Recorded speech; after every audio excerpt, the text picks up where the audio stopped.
Fair tax fortnight, how about that? I remember when it was just a day. Progress, right? I don't want to lower the mood, but I'm going to, because I'm sick of something that we might call the false economy.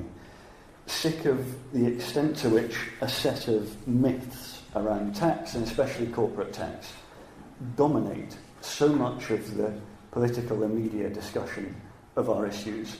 And it is for this reason, among others, including those we've just heard laid out, that we should celebrate the fair tax mark as one part of the pushback in favour of the value of tax and recognition of the truth about corporate tax. Last week, you may or may not have noticed, was announced as Tax Freedom Day by the Adam Smith Institute, this alleged day in the year when we all stop working for the government and start working for ourselves. Now, I'm not going to get into all of the things that are wrong with that, although it's worth thinking that a lot of the multinationals whose tax avoidance we've campaigned against for many years would have a Tax Freedom Day very, very early in January, never mind the end of May. But the thing that really struck me this year that I'd never noticed before, they announced this day as the latest that Tax Freedom Day had ever been. And then if you go into the archive of the World Wide Web through the wonders of technology, you find that in previous years they've actually repeatedly had a Tax Freedom Day in June. And yet somehow this year it's in May and it's the latest ever. And the fact that this was reported in so many newspapers without any question at all tells you how much this is not about substance, but purely about a narrative that suggests that, we're basically all paying tax and it's a bad thing. Similarly, we saw the Institute of Fiscal Studies, a much more sensible body, the other week, putting out estimates of the cost of getting the NHS funded to the level that we'd like. But instead of reporting that their estimate of raising the funding to the level to reverse the cuts that have happened is basically equivalent to the revenues each year that we have given away simply by cutting the corporate tax rate. This was reported, and the press release emphasised very strongly the average cost would be £2,000 per household. So instead of this being a story of let's undo this stupid thing we've done and we can pay for the NHS as it was, instead it became a story of, do we all want to pay £2,000 to fund our public services? The narratives that underpin so much of this false economy really are damaging to our politics and the social contract that taxes underpin, and for that reason we must challenge them. On corporate tax, which is what Paul actually asked me to talk about, there's a couple of myths in particular that are pervasive. One of them is this idea that investment depends very heavily on the tax rate. Now, this is one of those rare cases in which there's actually almost universal agreement that this is not true. Everyone from McKinsey's to the International Monetary Fund to the Tax Justice Network, and I can tell you those three organisations do not agree on that many things, agrees that investment is simply not a key, tax is not a key driver of where multinationals put their investment. When I think about that in a different way, ask yourself a question. We've seen the UK corporate tax rate come down from 28% on its way to 17%, a successive set of cuts. Do you know what the government's estimate is of the increase in the tax base, in effect the increase in investment that will come about from that? Anyone? Well, you're all right. The answer is nothing. The government itself sees this as a pure giveaway of revenue, and it has done as its estimate each time it's increased that giveaway.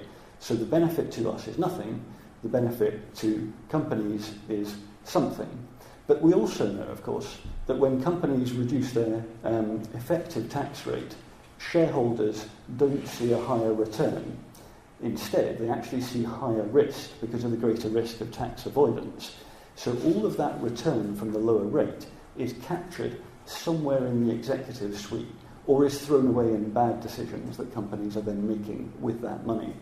The incidence on labour of corporate taxes is probably near zero. There are no solid studies that say it's anything significantly above zero. The right-wing tax foundation in the United States, in their model, use an assumption that 25% of corporate taxes are ultimately borne by labour. But of course that includes all of the high-earning individuals as well as the main workforce. And as I say, that's what I think is a top end that's unsupported by academic research. So we also shouldn't think that corporate tax cuts are good for the rest of us, nor that putting the corporate tax rate back to where it was would ultimately be borne by all of us. It wouldn't. And so this £2,000 a household to fund the NHS at the level it used to be is really a very damaging and unrealistic way of presenting that information. Okay. The thing underpinning this, of course, is lobbying, and lobbying of a certain group of multinationals, particularly US-based ones, which have pushed back against everything that the Tax Justice Network and the wider tax justice movement have tried to do over time. You can see it even now, lobbying to remove corporate tax avoidance from the UN Sustainable Development Goals, despite the agreement being made in 2015 to include a target in which avoidance is part. But we also see it more clearly here in the lobbying against transparency, in particular against the tax transparency that the fair tax mark requires. Country-by-country reporting, a standard that Richard created with the Tax Justice Network back in 2002-03. Originally a wild-eyed utopian idea, but now an OECD standard. The one thing we haven't got is that information in the public domain. And of course, to know that companies pay the right amount in the right place at the right time, we need public country-by-country reporting. Data that shows where companies' activities take place, where their profits are declared, and how much tax they're paying. The resistance to that information being in the public domain, particularly, as I say, from US multinationals, is a sign of a resistance to accountability, a resistance to paying their fair share, and having some kind of public visibility of the extent to which they're shifting their profits out of the places where the real activity takes place and where the rest of us are paying our taxes, and into places with a low or zero tax rate. All right, that's why I'm annoyed. But this is an inspiring event, so let us go back to inspiration.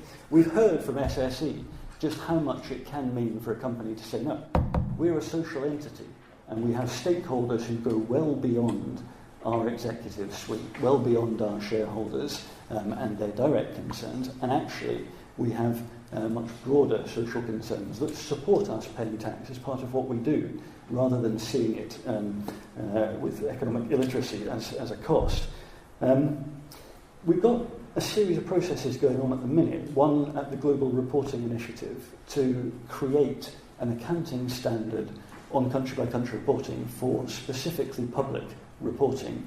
And in that process, apart from Richard and myself, there are a number of investor groups, major investors with billions under management, but also major multinationals, of which Vodafone, who, as you know, have had their troubles paying tax in the past, is in fact one of the champions. They've actually committed next year to start publishing their OECD standard country-by-country reporting, even though they know it will show a great deal of profit shifting into Luxembourg.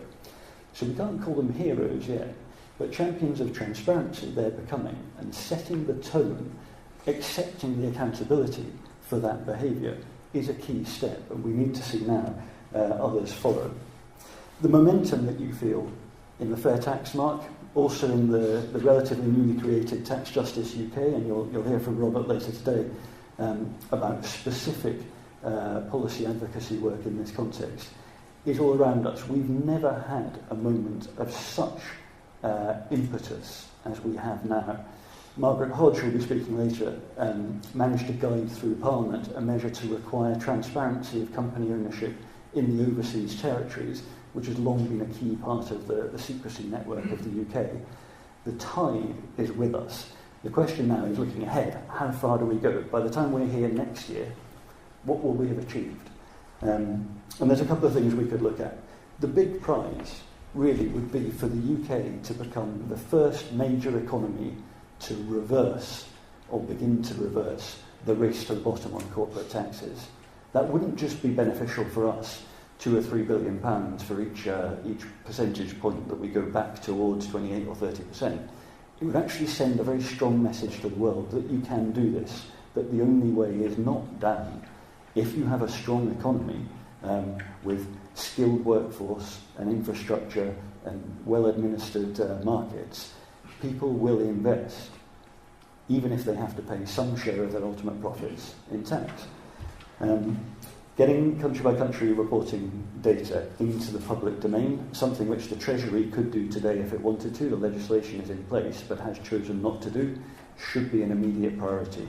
And that's obviously under discussion within the UK Parliament already, as well as, of course, at the European level, where it could happen over the next year. Finally, the key thing, I think, we heard from SSE and we'll hear from other businesses today, including smaller businesses, who suffer perhaps the most from an unlevel playing field where multinationals don't pay their fair share. Awareness, engagement. If we're not out there proselytising for the fair tax mark, for paying fair taxes, then there is no cost to companies of consistently flouting their part in the social contract. We need to be raising the pressure, making it expensive to be bad taxpayers by pushing the fair tax mark and the fair tax narrative. I hope you will. Thank you.